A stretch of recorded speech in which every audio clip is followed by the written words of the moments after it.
Pirkay Avot, Ethics of Our Fathers, Chapter 3, middle of Mishnah 7.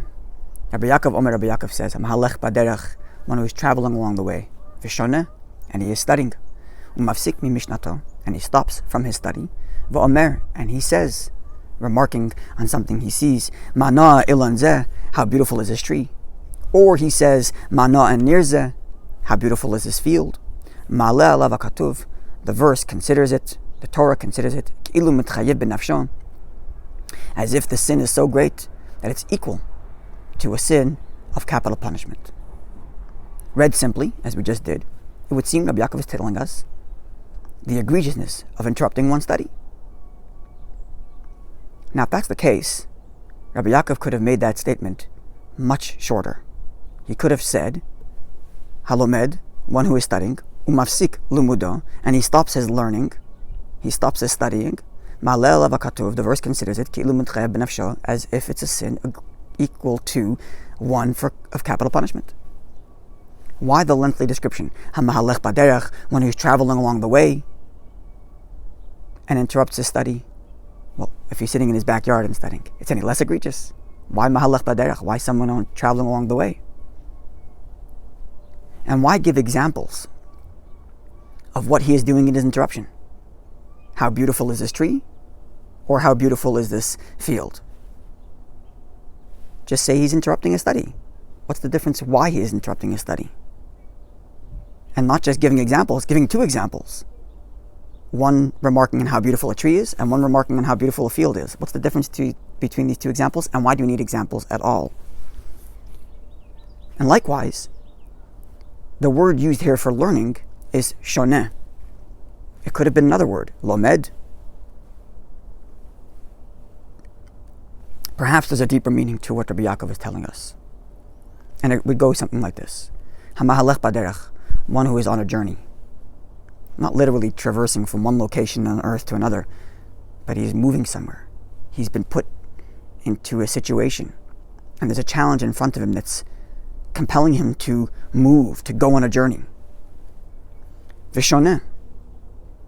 The word shoneh we translated earlier to mean study, but shoneh can also mean change, like shinui. So he is changing. He is evolving as a result of this journey. This journey, this challenge that God is putting before him is causing him to be shoneh, to change. Umafsik mi mishnato, and he stops his change. V'omer, and he says, Mana ilon zeh, how beautiful is this tree. A tree, as opposed to a field, is a natural phenomenon made by God. So he is saying, how beautiful is this tree?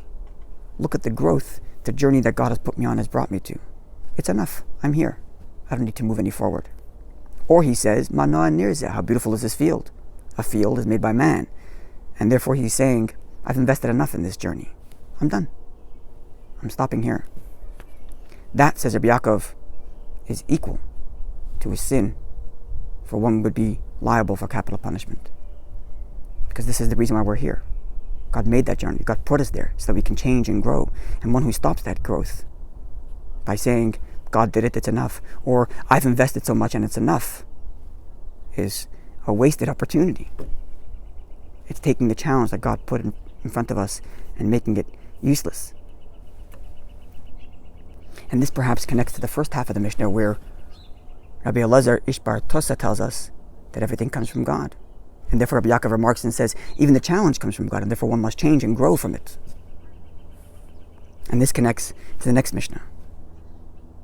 Rabbi Dostai, son of Yanai, says in the name of Rabbi Meir, that one who forgets his Mishnato, using our translation, one forgets his change.